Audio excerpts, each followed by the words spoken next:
create a new reality. I close my eyes and I will be there. I will dream it. So generosity in Akimbo, generosity. First of all, can you define generosity for us? What does it mean to you? Well, let's talk about what it's not. It is not giving away things for free. That, in fact, it might be generous to charge more for something. Generosity means taking an emotional stand on behalf of someone else.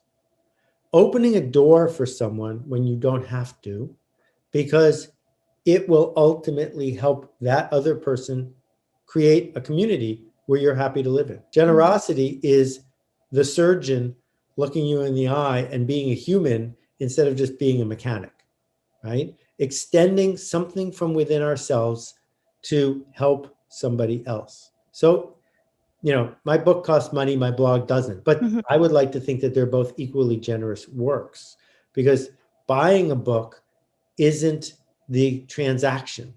The transaction is caring enough to read the book. And so you and I are in a generous engagement, right? And right now we are. You're not getting paid to make this podcast. I'm not getting paid to be on it. The money isn't the point. The point is, can we see somebody else and do something in service of our community? So do you think people are able, Seth, to be generous while they maybe are not generous to themselves first? Do we really need to be first generous to ourselves and get that energy out of us in order to give it? Some of the most generous people I know are really cruel to themselves. Maybe those things go together. I'm not exactly sure. I do know the person you have to live with the most for the rest of your life is you. And being generous to yourself does not mean going to the spa, taking 5 days off, not working very hard, and telling yourself you're doing a good job every day. That's not being generous to yourself. That's giving in to resistance. The generous part is showing up for the non-cynical part of you, showing up for the part of you that wants to make art, that wants to make things better, that wants to be in the world. You show up for that person. You don't show up for the skeptic and the cynic and the fearful one in your head. Showing up for that isn't being generous. That's just being afraid. So you're right. In the practice, generosity activates a different part of our brain and gives us more meaningful way forward. How do we come to that state? I hope we can agree, I think we do, that hustle is not a good look. No one wakes up in the morning hoping to get hustled. That the current trend of take what you can get is not resilient. Take what you can get doesn't work. What works is figuring out how to activate the best version of ourselves, not because we're going to come out ahead, but because other people, the ones we serve, are going to come out ahead. That's easier, because what it does is it quiets the voice.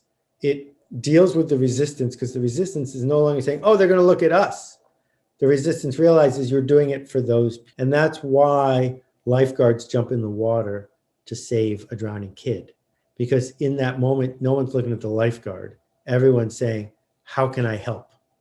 And if you can activate your best self by saying, I have something to contribute, as opposed to I have something to take, then it becomes a really useful, resilient hack for helping you go forward.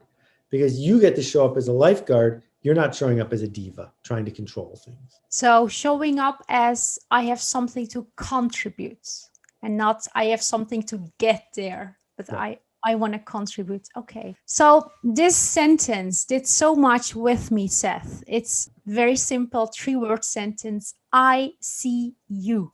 And it touches my heart.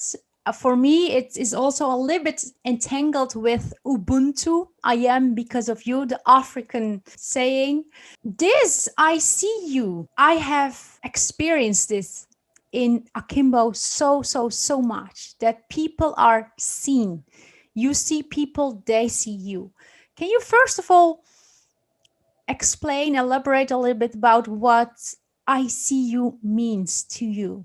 You use it a lot in many ways. Yeah, it comes from the word sawubona from the Zulu. And it doesn't mean your epidermis is showing. It means I see your parents and your grandparents and your great-grandparents. I see what brought you here in the first place. I see your dreams and your fears. I see the moments when you are feeling like you are in sync and kind, and I see the things you worry about. I'd like to believe that almost everybody would like to be seen, that almost everybody feels like being truly seen is a magical gift, and it doesn't cost very much. In our rush to turn everything into a system, everything into a hack, everything into a computer program, we forgot that what people really want is to be seen. There are so many ways to see somebody else that are way beyond the superficial thing of, I know your name. And what are the ways to see a person? So you and I don't know each other very well, but you are not hiding where you're headed. You're not hiding your desire to contribute to the community. You're not hiding the fact that you are on a journey to turn on lights for people. I could see that. I think that when you saw that I saw that, it resonated with you. And I feel seen by you. I think in addition to just you spending the time and effort to understand what I'm trying to do, you also, I think, see that my passion is helping people get to the next level, which is exactly what you are doing. That's why we're in sync, right? And many times I'll do a podcast with somebody and they're just reading a list of questions that somebody else wrote and they're not even in the room. And that doesn't help anybody. Yeah.